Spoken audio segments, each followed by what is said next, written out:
A new breed of people was emerging, half human, half machine. And in Detroit at least, not everyone was happy to see it.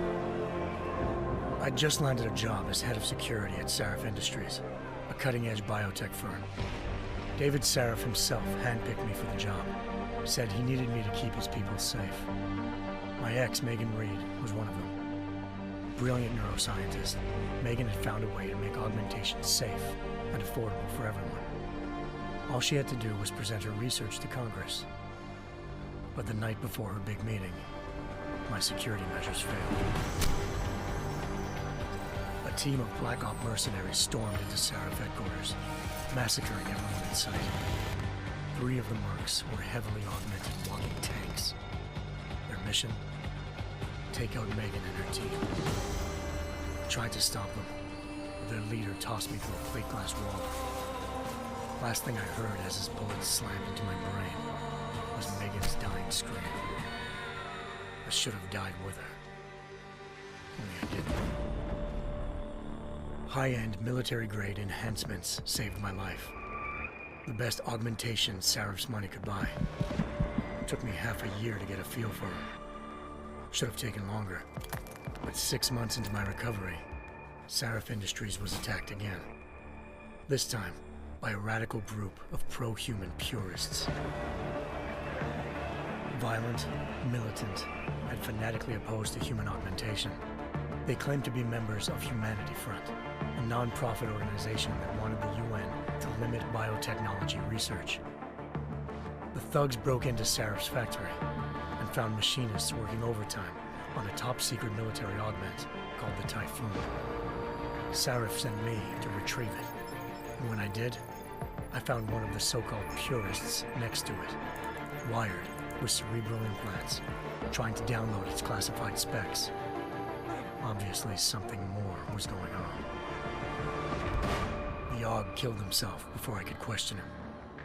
Sarif ordered me to dig deeper, so with the help of Frank Pritchard, Sarif's head of cybersecurity, I did. Turns out a second hacker had been controlling the AUG's actions from somewhere off-site. Pritchard and I tracked his signal to a secret FEMA internment camp in Detroit. The Black Op mercenaries were there. The same mercs who'd left me for dead 6 months before. Figured they'd try again when they saw me. Wasn't so easy for them this time. I took out the tank named Barrett, even got him to give me a new lead. A penthouse apartment in China. Of course, we both knew it would be a trap in the end.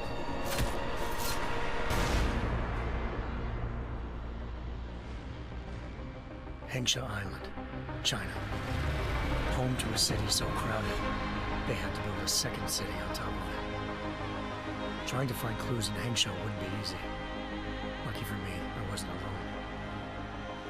Farida Malik, Sarif Industries' ace pilot, had lived in Hengsha before. A good person to have on your side. She knew enough about the place to get me around. Malik dropped me in the lower city, close to the penthouse Barrett had told me about.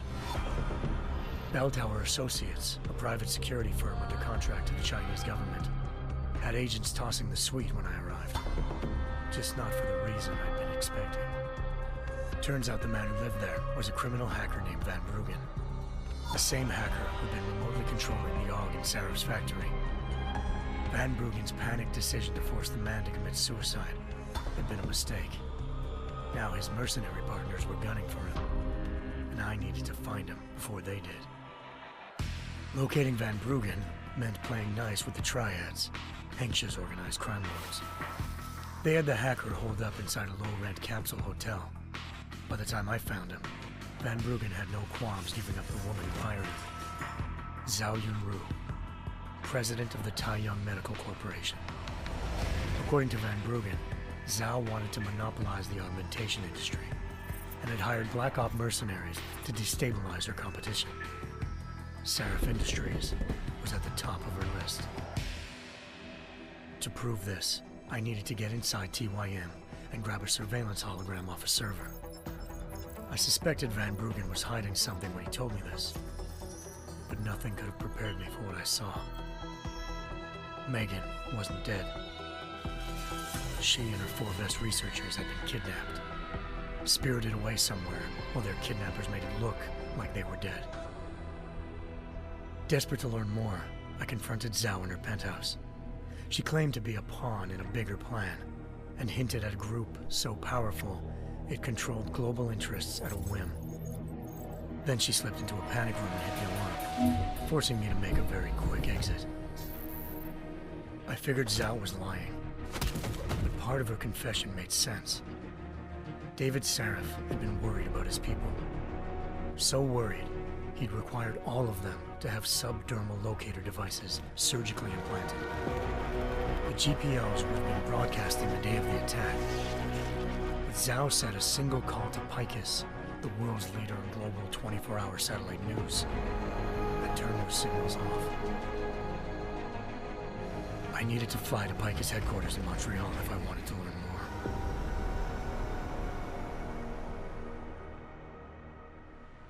Eliza Cassan, Picus Communications' First Lady of News. Malik thought I was reaching when I told her Eliza was involved in this. The world's most famous news anchor, working with a mercenary hit squad. But when I confronted Cassan in her office, she freely admitted to jamming Detroit's satellites the night Megan's team had been taken. Said she's just been following her commands. I suspected she wanted to say more. But Black Op mercenaries showed up looking to shut us both down. And just like that, the Eliza I'd been talking to disappeared. The mercs were led by an augmented killer I'd crossed paths with twice before, Fedorova, a woman who'd made silence her best friend. She waited for me to track Eliza's transmission to a secret server room underneath the Picus complex, then jumped me from behind. A deadly fight ensued. I made sure she never moved silently again. With Fedorova down and no one left to keep Eliza quiet, she reappeared. Turns out Picus's First Lady of News wasn't a lady at all. She was a sophisticated AI program, engineered to monitor data streams and control what people believed. Eliza told me the mercs had brought in a Humanity Front doctor named Isaiah Sandoval to remove the scientist's implanted tracking devices while Detroit's satellites were down. She also told me to speak to David Sarif if I wanted to learn more. By the time Malik and I got back to Detroit, tensions between normal and augmented citizens had reached a flashpoint. Riots were breaking out in several cities, and the UN was being urged to intervene. Sarif was trying hard to convince Hugh Darrow, the inventor turned philanthropist who'd once been a leading proponent of enhancement technologies, to help stop a possible regulatory vote. Sarif had a lot riding on Darrow. Megan's discovery would have given millions of people the chance to evolve beyond their normal human abilities, and at the same time catapulted Sarif Industries to the top of the Fortune 500. According to Sarif, Megan's kidnappers knew this, and didn't want people evolving unless they controlled how it was done. He called his enemies Illuminati, and urged me to keep searching. Determined to do so, I tracked down Sandoval via America's most outspoken augmentation opponent, Bill Taggart, Sandoval's boss and founder of Humanity Front. Sandoval admitted to operating on Megan's team when I confronted him, but said he hadn't removed their GPLs. He'd merely switched them to a different frequency. Pritchard was able to trace one of the signals to China. Malik and I immediately took off in pursuit. Unfortunately, the Illuminati were one step ahead.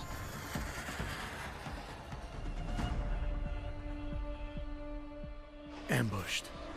Shot out of the sky by Bell Tower Associates, seconds after entering Hengsha's airspace. Malik's piloting skills saved me. After a tense and bitter struggle, I escaped into Lower Hengsha. The tracking signal I was following led straight to the Triads, or more specifically, to the augmented arm of Tong Si-hung, leader of a gang of augmentation harvesters. Tong said they'd taken the arm off a corpse, which Bell Tower had left at their door, meaning at least one of Sarif's scientists was dead. Maybe not the rest of them, though. Tong pointed me to a port used for human trafficking and helped me slip aboard a Bell Tower ship. It was sailing to Rifleman Bank Station, a military base in the South China Sea.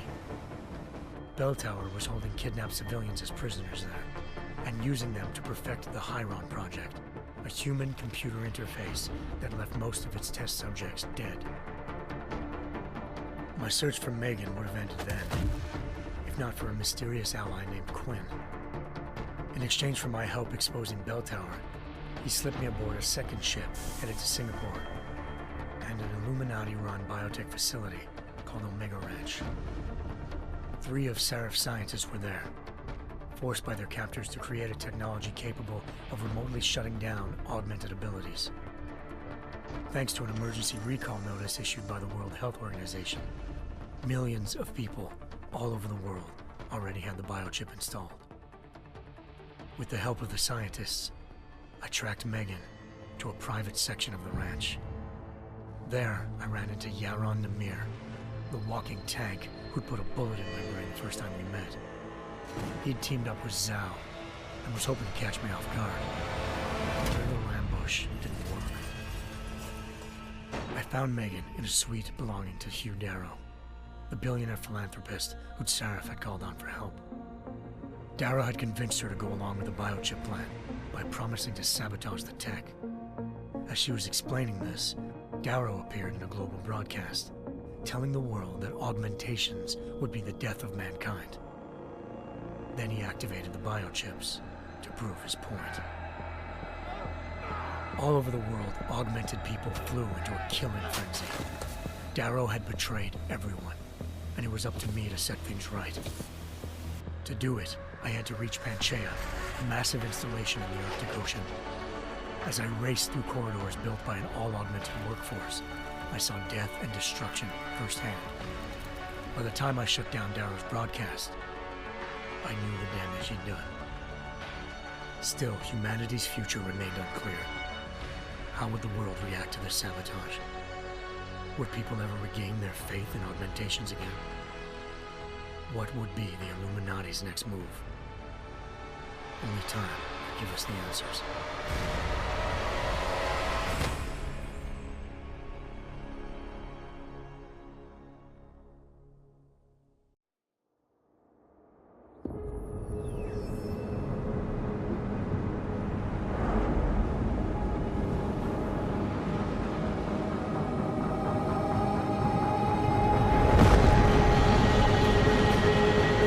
I once thought I could save the world.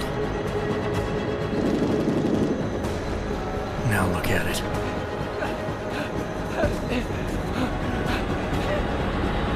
In yet another augmented terror attack, 251 passengers aboard Sister Airlines Flight 451 were killed when an augmented passenger broke into the plane's cockpit and ruthlessly butchered its flight crew.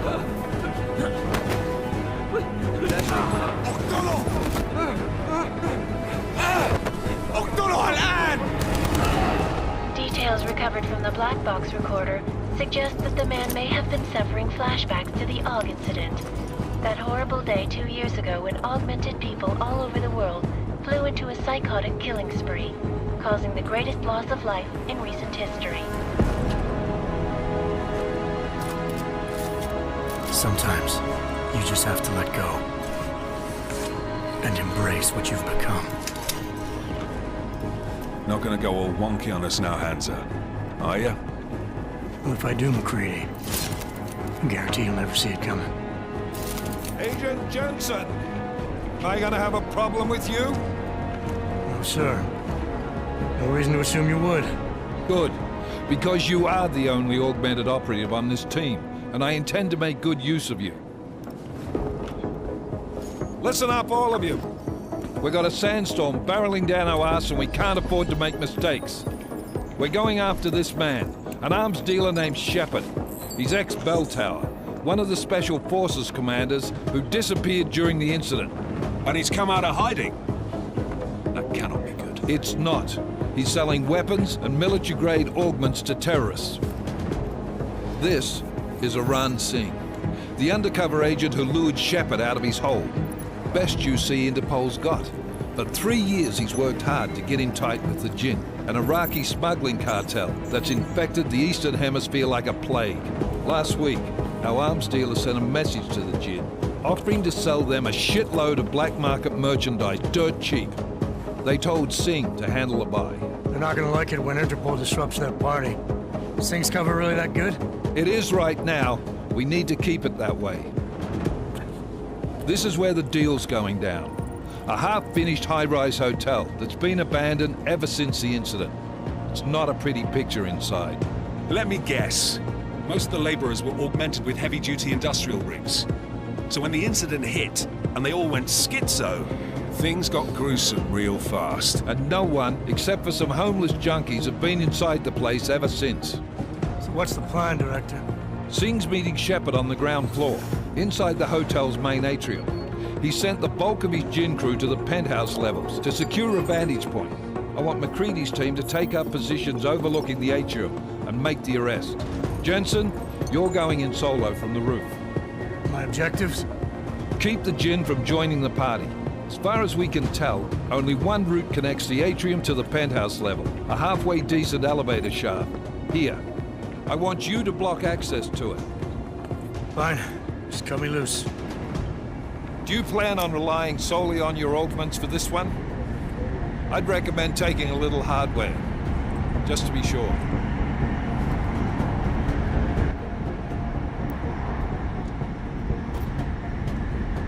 I'm not leaving my six exposed. Give me something lethal.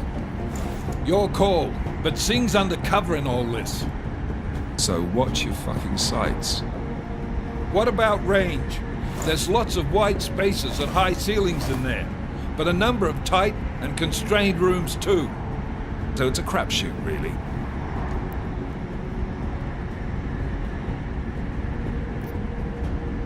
Well, I'm not looking to play dice with anyone in there. Give me something with distance. Your call.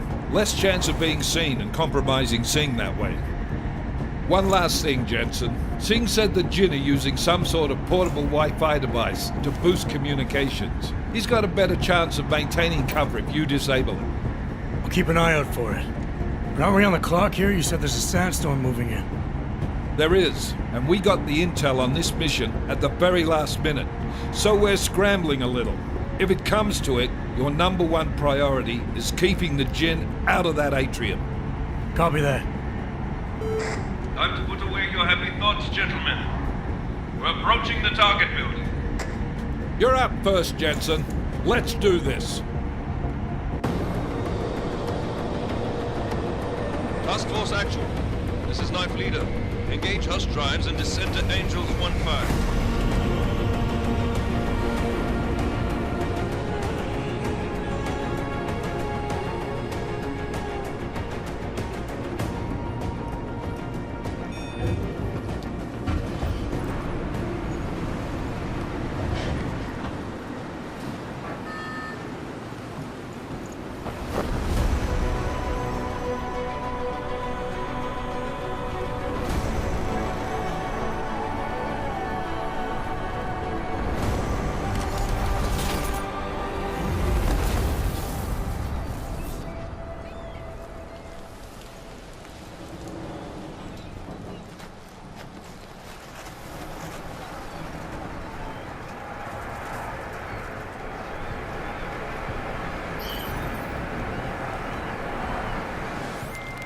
Team leader, this is Jensen. I'm on the roof. Solid copy. Move into the building. The access route you need to block is at the far end of the penthouse. And keep in mind, the direct route might not be the easiest one. Roger that. McCready will advise once his team is on the ground. Miller out.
Jensen, we're moving through... Oh, fuck!